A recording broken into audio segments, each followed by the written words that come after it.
What's up les traders? Donc dans cette vidéo là, ce qu'on va faire, on va faire le breakdown analysis de NZDJPY.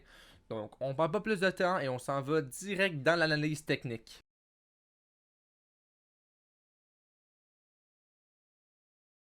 Donc on commence sur le monthly time frame et on peut voir que la tendance est présentement bearish avec une structure bearish.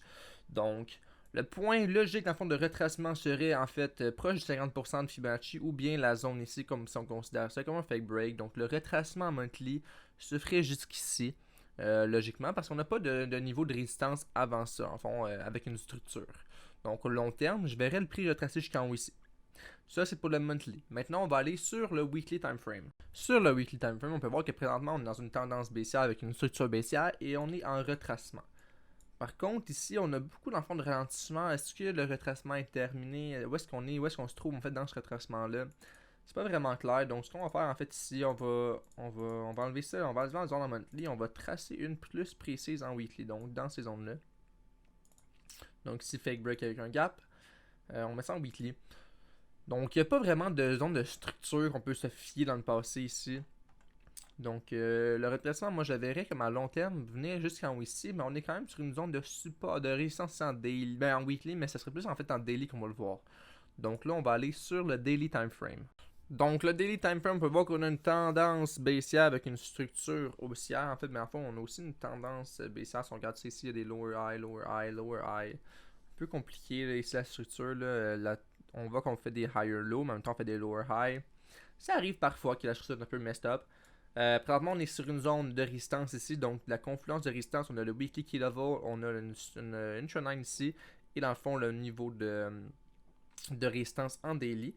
Donc ici, on va regarder pour un short en fait. Donc on a une des trades là. On va regarder pour vendre et notre take profit va être en bas là. Sur la prochaine zone en fond de résistance. Ça peut être un peu plus haut ici, ça peut être ici, comme ça peut être en bas là. On va voir comment le prix va réagir dans ces zones là. Donc le setup se fait sur le daily time frame. L'entrée est risquée. L'entrée safe sur le 1 heure, l'entrée agressive sur le. L'entrée safe sur le 4 heures et l'entrée agressive sur le 1 heure.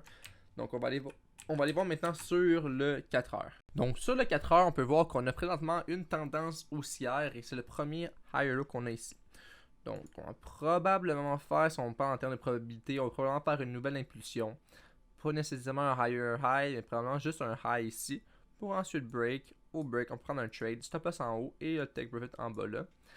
Parce que c'est le premier, en fait, la première impulsion ici qu'on fait le premier higher high après le premier higher low. On va toujours faire une impulsion d'habitude. En termes de probabilité, il y a plus de probabilité qu'on fasse une autre impulsion qu'on descende complètement en bas d'un coup.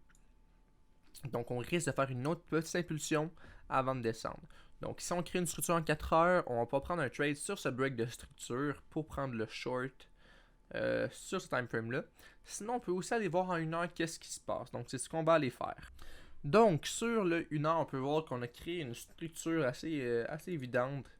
Ici, donc, higher high, higher low, high, qui n'est pas encore terminé, c'est qu'on continue, puis on va plus haut, dans le fond, pour créer la structure en 4 heures, comme je parlais avant. Mais si ce point de structure-là ici brise, on pourrait prendre notre trade sur le retest, stop loss au-dessus, et notre take profit en bas là. Ça nous donnerait un beau risk reward de, je crois que ça nous donne environ un risk reward de 3, c'est ici à l'œil, donc on va regarder ça ensemble. Donc là, stop loss ici et le TP. Ok, donc ben 2.7.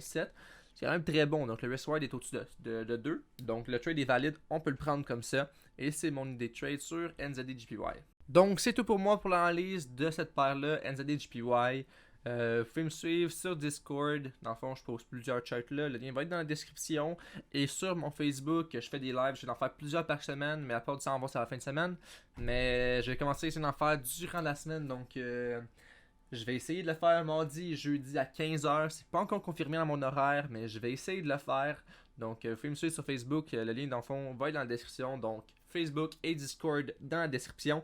Et on se retrouve demain pour une autre analyse technique.